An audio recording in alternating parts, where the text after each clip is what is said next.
Olá, eu sou Victor Hart, estou aqui com o Eric Hans, somos da STI e tivemos a oportunidade de participar nos dias 24 a 26 de junho de uma conferência que se chama PAPES. PAPES são conferências internacionais dedicadas a aplicações de Machine Learning e às inovações e técnicas e ferramentas associadas a essas aplicações. São conferências internacionais e, portanto, é tudo em inglês. Este ano, e eu acho que também nos últimos 2 anos, são 2 edições. Uma edição internacional, que ocorre em Boston. Deste ano vai ser em outubro.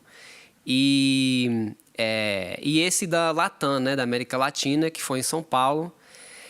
O foco e o nome da conferência Latam esse ano foi Real World Machine Learning Stories. Então, era histórias do mundo real, né, sobre aprendizado de máquina. E eu gostei muito, justamente por causa desse foco na resolução de problemas reais. Às vezes a gente vê apresentações sobre essa temática de inteligência artificial que são muito apelativas, fala muito dos hypes tecnológicos do momento. E, assim, pouco tempo atrás, né, 1, 2 anos, eram muito mais sobre o potencial dessa área, mas essa conferência não falou do potencial, falou muito mais de soluções já implementadas, então realmente histórias reais. Pelo que eu entendo, essa conferência está crescendo muito de ano a ano. No primeiro ano da edição América Latina foram 200 participantes, no ano passado foram 350 inscritos e este ano 530. E a previsão é de que no próximo ano tenha 700 a 800 pessoas participando. Eric, você participou do ano passado dessa conferência? Você notou esse crescimento e alguma outra mudança na temática? Então, fazendo um comparativo, até uma boa pergunta, fazendo um comparativo com o congresso do ano passado, a gente viu que realmente, aí, pelos números que você deu, ele cresceu bastante. Ele era um congresso que tinha... a gente via muito ano passado, pelo menos a perspectiva que eu tive, era de apresentações mais... com potencial, como você falou, eram apresentações mais, assim, eu até caracterizaria como motivacionais, que é a ideia de você pegar alguma coisa ali do mundo real e aplicar e mostrar um resultado, mas sempre muito alto nível. O que mudou esse ano, além do crescimento, que era uma coisa realmente notória, é que esse ano a gente via que as soluções não só eram mais sofisticadas, como elas também entravam em mais detalhes. Você via que algumas, até carinhas batidas do ano passado que apresentavam, esse ano estavam apresentando continuações do trabalho, evoluções. E isso eu achei muito interessante, porque a gente vê que é uma área que está muito no início, né? Aí você tocou no ponto da hype, aí, e é que é uma coisa que sempre rodeia muito a área de tecnologia, principalmente com coisas novas. A gente viu que esse ano foi menos hype, mais resultado. Pelo menos a percepção que eu tive comparando os 2 anos.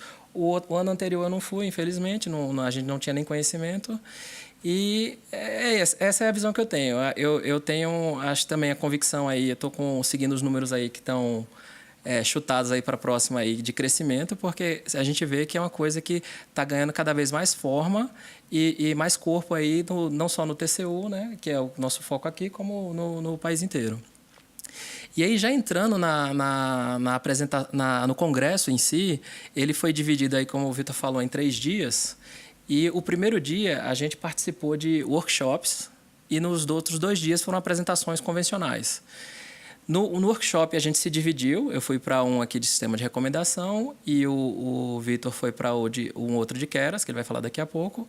E nesse sistema de recomendação, o que eu achei interessante foi porque a gente pôde ver caso concreto. Por exemplo, lá a gente viu de uma empresa que é grande aí na América Latina, que é a Dafit. Eles apresentaram um caso de recomendar produtos a pessoas, certo?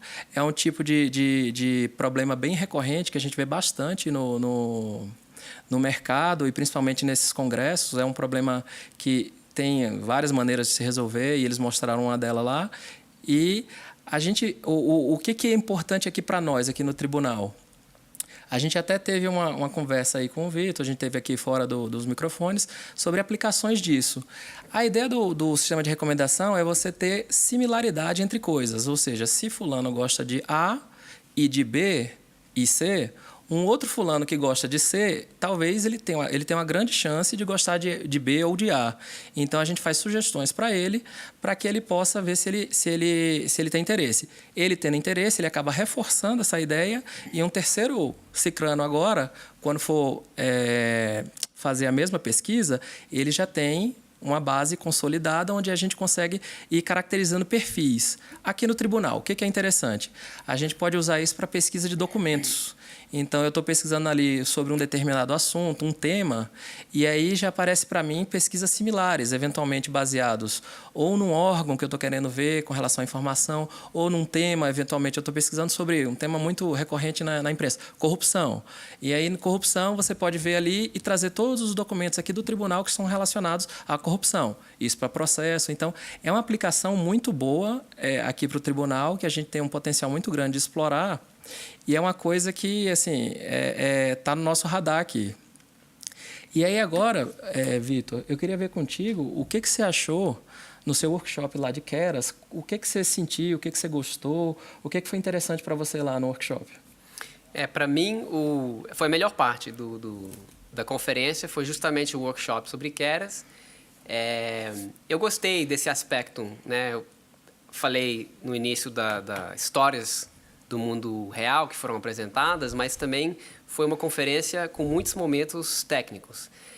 Então, não só saímos com bastante inspiração para trabalhar nessa área, mas também vimos código, né? Colocamos a mão na massa. E esse workshop específico, quando eu vi a oferta desse workshop, Deep Learning Kickstart with Keras, né? Então, é um pontapé para usar Keras, que é uma biblioteca de alto nível, de mais fácil aplicação do que algumas outras bibliotecas, como o TensorFlow. Para mim, realmente caiu como uma luva. Eu acho interessante dar uma pequena contextualização antes de falar mais sobre o conteúdo do workshop, né? Então, o Deep Learning é uma área da inteligência artificial que está demonstrando um potencial enorme e, portanto, está recebendo muitos recursos de pesquisa, muitos investimentos. Deep Learning se insere dentro do campo mais amplo de aprendizado de máquinas, Machine Learning, que é um dos aspectos da inteligência artificial. Então, a inteligência artificial é aquele campo em que a gente busca dar aos computadores, às máquinas, uma inteligência para poder substituir o intelecto humano em algumas determinadas tarefas. E ela tem vários problemas que ela precisa abordar, como o raciocínio lógico, como questões de percepção, de visão, né? E uma das áreas mais importantes e que está num boom atualmente é justamente a aprendizado de máquinas, né? O Machine Learning. E dentro disso, uma área que desde por volta de 2012 está mostrando um potencial enorme é o Deep Learning. Eu sou novato não só nessa área, eu tenho um interesse imenso em Deep Learning, mas eu estou apenas iniciando a minha trilha de aprendizagem, e não só de Deep Learning, mas de programação, né? Eu comecei na ST em janeiro, eu tinha começado a estudar antes disso, mas eu não tenho uma formação nessa área. Então, para mim, o Keras, que, como eu falei antes, é uma biblioteca de mais fácil aplicação para quem está iniciando, apesar de ser bastante poderosa, tem um interesse enorme para mim, né? E o temático do workshop sendo um pontapé, um kickstart, foi perfeito. Eu, de fato, já tinha escolhido um tempo atrás o Keras para iniciar meus estudos práticos nessa área de Deep Learning. Estou estudando atualmente um livro que eu recomendo bastante, que é Deep Learning with Python, de François Chollet, que é o criador de Keras, né?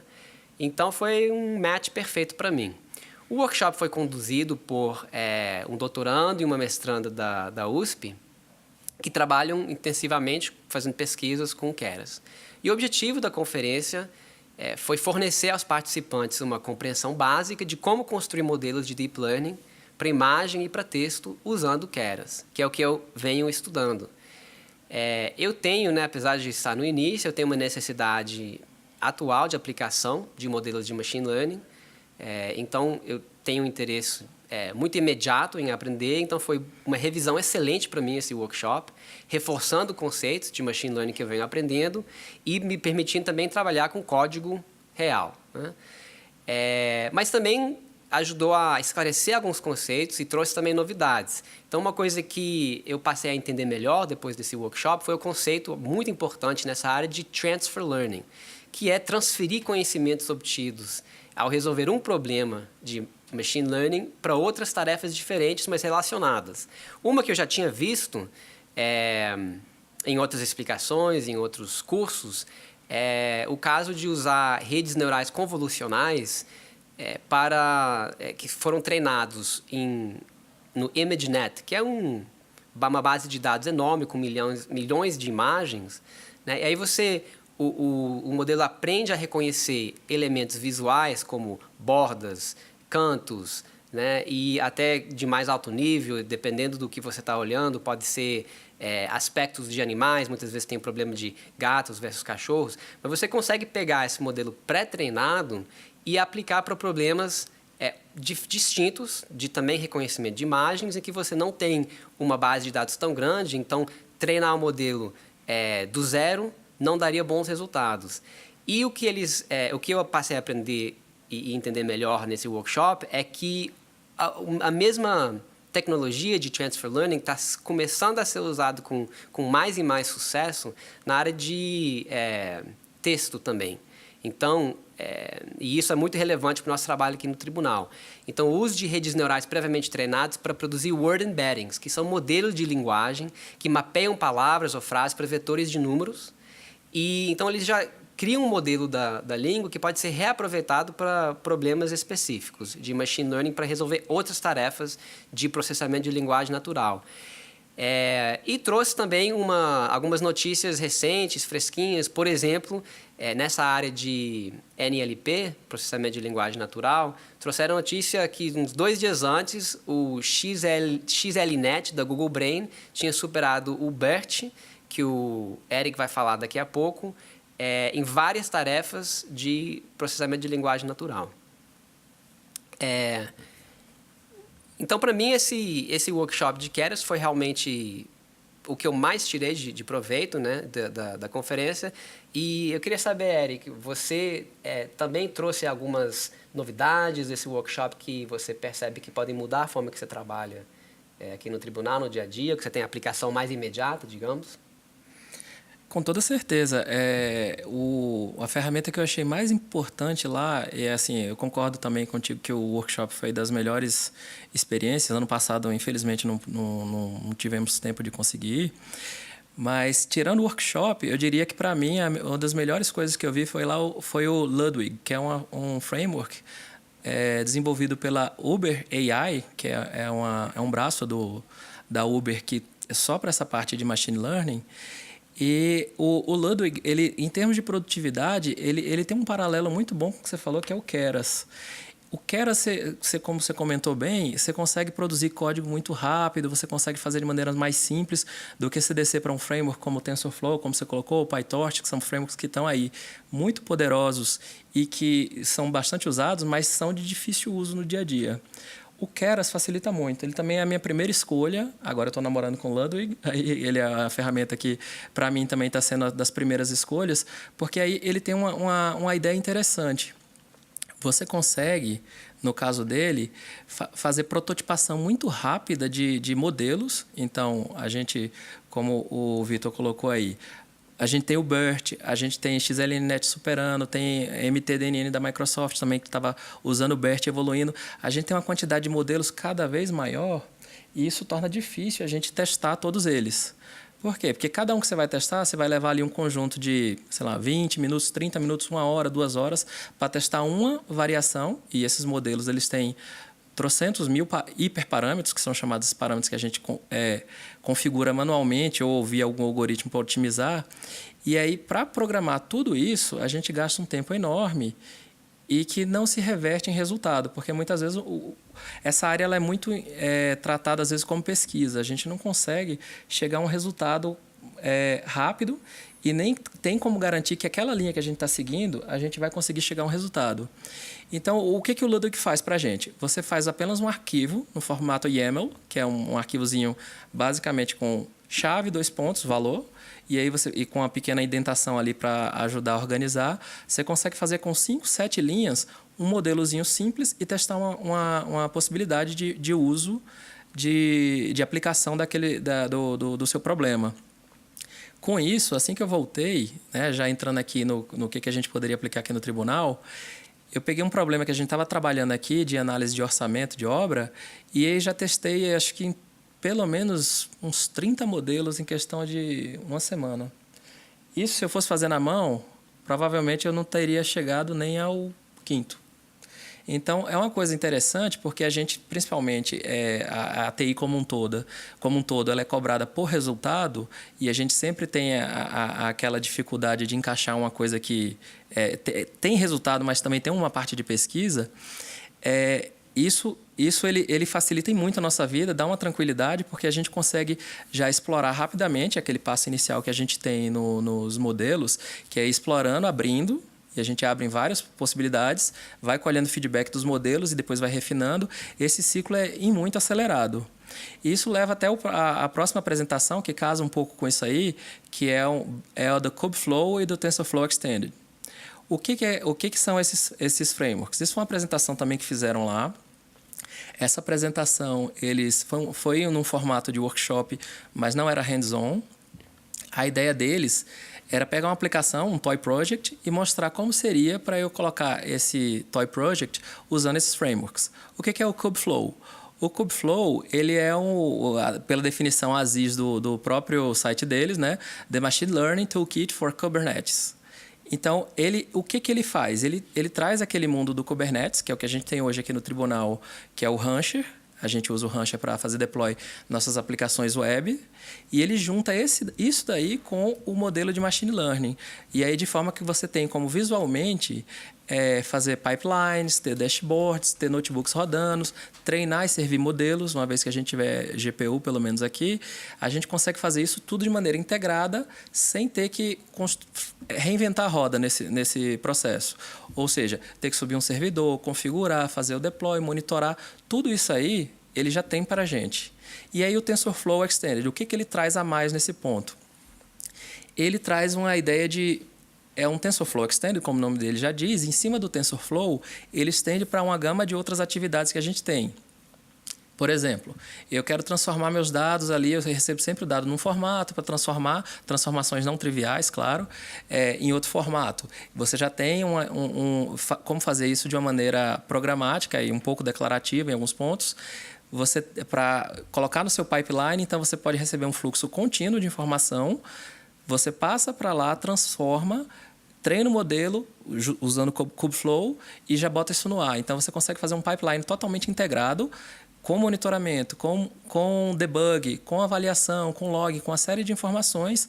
É basicamente a ideia de você trazer tudo aquilo que a gente tem no ambiente normal de desenvolvimento web aqui nosso, que já é um ambiente bem complexo, já cresceu bastante, a gente traz isso e reusa tudo isso para o ambiente de machine learning. Com isso, a gente aproveita anos de conhecimentos adquiridos e desenvolvidos na área de desenvolvimento, já essa parte de machine learning. Então, eu que vim da área de desenvolvimento, principalmente, é um alívio assim, enorme saber que a gente pode reusar muita coisa que a gente já conhece e fazendo pequenas extensões. Isso faz com que a gente, aliada com outras ferramentas, tenha uma produtividade muito mais alta e se preocupe cada vez menos com o que a gente chama de boilerplate, que são coisas que tomam o nosso tempo e agregam um pouco resultado para nós. Então, minha ideia de trazer esses aqui era para mostrar as ferramentas que a gente tem disponível hoje e o que a gente pode ter ganho aqui no tribunal com elas. Hoje, o que a gente precisa mais? É claro, a gente vai precisar configurar todas essas ferramentas, mas uma vez feito isso, e uma única vez, isso vai estar disponível para todos os cientistas de dados, para que eles possam trabalhar com isso sem ter que se preocupar com os detalhes de implementação que não vem muito ao caso. E aí, até entrando um pouco nesse ponto do TensorFlow, Extended, Kubeflow, teve uma palestra muito interessante lá que eu não pude ir, e eu sei que você gostou, porque eu já conversei contigo, sobre o TensorFlow novo, o TensorFlow 2.0. Eu queria saber contigo o que você achou, qual é a sua visão, o que espera aí para o futuro para a gente aí quando saiu finalmente a versão estável dele. Eu fiquei muito animado, de fato, né, de perceber que tinha um workshop sobre o TensorFlow 2.0, porque na trilha de aprendizagem que eu tracei para mim, primeiro eu comecei com Keras, pelos motivos que eu comentei, pela facilidade para iniciar, mas eu entendo que para a produção o TensorFlow é muito poderoso e eu vou ter que aprender, né? Mas eu também tinha ouvido dizer que vai ter a nova versão do TensorFlow 2.0, então estou curioso para entender melhor. Confesso que esse workshop, que foi, acho que em torno de 2 horas, eu não consegui acompanhar todos os detalhes técnicos, né? Diferentemente do Keras, que era mais introdutório, esse de TensorFlow já estava pressupondo uma certa familiaridade com a ferramenta. Mas o que eu consegui entender e captar desse workshop foi bastante animador, porque o TensorFlow, primeiro, vai ter uma integração mais completa com o Keras. Então, vai ter nova API do Keras totalmente integrado com o TensorFlow. E o Keras vai ser a API por default do TensorFlow. Portanto, eu acho que essa transição de aprendizagem de conhecimento do Keras para o TensorFlow, para mim, vai ficar facilitado. E, no dia a dia, a utilização do TensorFlow vai ficar mais fácil. Pelo que eu pude entender, o TensorFlow hoje não é tão pythonico, né? Eu estou aprendendo a programar em Python, já atingi certo nível de conforto com a linguagem de programação Python, e o Keras é bastante pythonico, assim, a mesma lógica e estruturas que você usa no Python é transferido muito facilmente, né? Igual o NumPy, por exemplo, mas o TensorFlow tem outra dinâmica que é um pouco menos fácil para quem está iniciando, e o TensorFlow vai ficar, além de mais integrado com Keras, mais semelhante no uso, no estilo, nos comandos ao NumPy e Keras. Vai ter ou tem já, porque já existe, só que não está ainda em fase beta, né, salvo engano. Então, tem uma integração de TensorBoard com Keras com uma linha de código, por exemplo. O Eager Execution, que é a execução imediata dos comandos, passa a ser por default. Entre outras mudanças que facilitam muito o uso, mas mantendo o performance típico do TensorFlow. TensorFlow e Keras são bibliotecas da Google. E falando nisso, Eric, nós já mencionamos o BERT. BERT também é da Google, né? Como que foi você participou de um workshop sobre o BERT? Você poderia contar para a gente como que foi, o que você aprendeu? O workshop sobre o BERT, ele envolveu aí a questão de perguntas e respostas, que é uma área bem quente da área de NLP, que é basicamente você treina uma máquina, e aí dando uma introdução rápida, você treina uma máquina em cima de um texto com algumas perguntas e algumas respostas para aquela pergunta. E aí ela vai aprendendo a responder perguntas em cima de texto, que é uma coisa realmente, eu acho, das aplicações mais fascinantes de NLP. E aí, nessa apresentação que o pessoal fez sobre o BERT, eles aplicaram isso lá na empresa lá deles, a Everest, e eles mostraram alguns usos interessantes. Primeiro eu vou entrar aqui um pouco no detalhe aí com relação ao TensorFlow, que eles tiveram que fazer. O que aconteceu? Por exemplo, o TensorFlow, ele realmente é muito rápido, ele tem uma performance muito boa, ele é muito bom e difícil de usar, assim, não é tão intuitivo, acho que seria a palavra. Ele não é tão intuitivo, não é tão pythonico, eu concordo contigo, ele parece que foi feito com outro paradigma em mente, talvez programadores de outras linguagens como C. E aí o TensorFlow ele já vem pré-pronto para você usar como uma bibliotecazinha Python.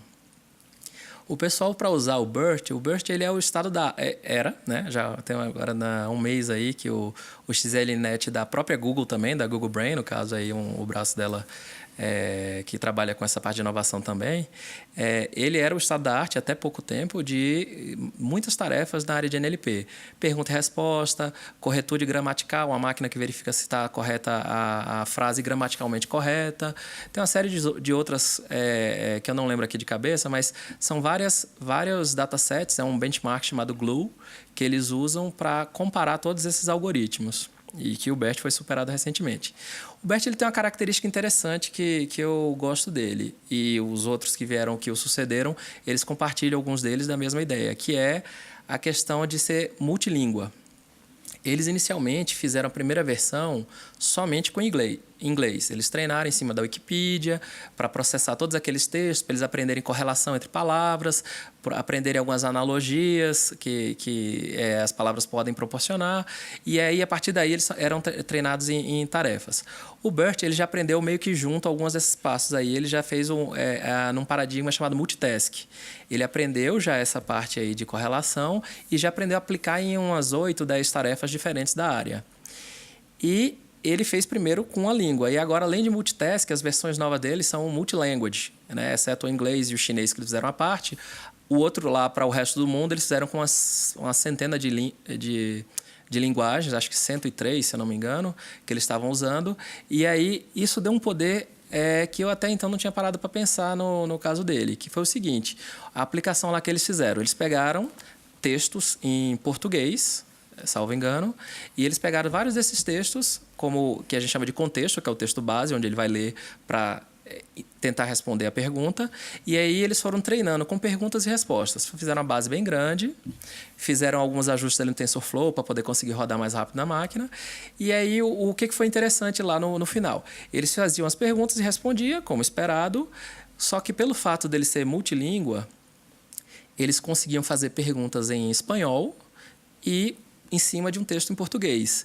E o BERT conseguia responder com a mesma acurácia, ou próxima, pelo menos eles não chegaram a detalhar muito, mas, por exemplo, que eles usaram lá, ele conseguiu responder a mesma pergunta que ele fez em português, ele fez em espanhol e deu o mesmo resultado em português. Então, assim, isso dá um potencial enorme aqui, a gente pensando em termos de tribunal, e aí com relação a documentos que a gente vê aqui em espanhol, não sei se por causa das OLACEFs ali, que tem alguns eu não sei aí, eu não conheço muito para detalhar, mas algumas participações de tribunal que envolvem outros órgãos de outros países. E eu já vi circulando, às vezes, alguns documentos em espanhol, deve ter em outras línguas e tudo. E isso é interessante porque você pode pegar um documento daquele em espanhol, fazer uma pergunta em português, nós falamos português, né? E ele vai te dar uma resposta ali, pelo menos, do texto em espanhol. E aí a questão é só traduzir no final. Ou o contrário, você pode também pegar, às vezes, alguém de língua espanhola e está querendo conhecer o que o tribunal tem a respeito disso para aprender e aplicar, às vezes, eventualmente lá no seu contexto. E ele pode fazer a pergunta na linguagem dele e aí tem uma resposta. Então, isso dá um potencial interessante. Basicamente, você quebra muito a barreira do idioma. É óbvio que assim, eles não mostraram a acurácia das várias linguagens, mas a gente abre um precedente interessante de você quebrar algumas barreiras de idioma que você pode, por exemplo, pegar agora um texto eventualmente em chinês e começar a trabalhar fazendo perguntas neles e entendendo o que tem ali dentro. Então, eu achei isso muito interessante. Foi uma coisa que realmente marcou para mim e eu quis trazer aqui para a apresentação, porque foi uma coisa muito boa. E aí, voltando aí para você, eu queria saber do que você viu lá. Tinha um caso bem interessante ali, intrigante, chamou a atenção, que foi aquele do iFood. Queria que você detalhasse mais o que você achou, o que você viu lá, o que mais te marcou nessa apresentação. O iFood, a gente sabe que todo mundo conhece o iFood, né? Pelo menos quem tem celular, acho que já usou alguma vez na vida, né? Eu queria saber de você aí, o que de problema eles abordaram lá e como foi que eles eventualmente expuseram aí, que trouxe saltou os olhos para você colocar aqui na apresentação para a gente. De fato, comentamos, né, questões workshops mais técnicos, mas as histórias do mundo real, como foi o nome da conferência, foram muito interessantes, muito intrigantes. E uma das mais interessantes que eu achei foi da iFood. Na iFood, como disse o Eric, todo mundo conhece, mas caso alguém não conheça, é a maior empresa de entrega de alimentos do Brasil, de longe hoje, né? E já há algum tempo a empresa utiliza a inteligência artificial e machine learning para impulsionar o seu crescimento. Este ano pretende investir 20 milhões, é a notícia, de dólares numa nova academia de inteligência artificial focada em machine learning, especialmente em deep learning e eficiência logística. Então, não foi uma surpresa ver que eles estavam participando dessa conferência apresentando as inovações. A logística, conforme explicaram, a logística de entrega de alimentos traz novas características à logística tradicional. principalmente por trabalhar com tempos de entrega muito curtos, né, em média menos do que 40 minutos. Também o uso de uma nuvem de motoristas e a questão toda de otimização de rotas de entrega, que deve levar em conta eventos futuros incertos, difíceis de prever, mas que a inteligência artificial, o machine learning, podem ajudar a melhorar essa previsibilidade. Então, a iFood está utilizando aplicações de machine learning para transformar realmente a maneira pelo qual eles fazem a gestão da logística. 3 pontos que eles destacaram foram: reposicionar motoristas para poder atender rapidamente fluxos de novas demandas. O segundo foi a utilização de preços dinâmicos para gerir a oferta de motoristas. E terceiro, ter estimativas concretas para o usuário de tempos de entrega. E esse último foi o foco da apresentação. Como modelos de machine learning estão sendo desenvolvidos na iFood e colocados em produção para realizar uma estimativa da hora de entrega cada vez mais precisa. Isso gera várias vantagens para a empresa e para os usuários.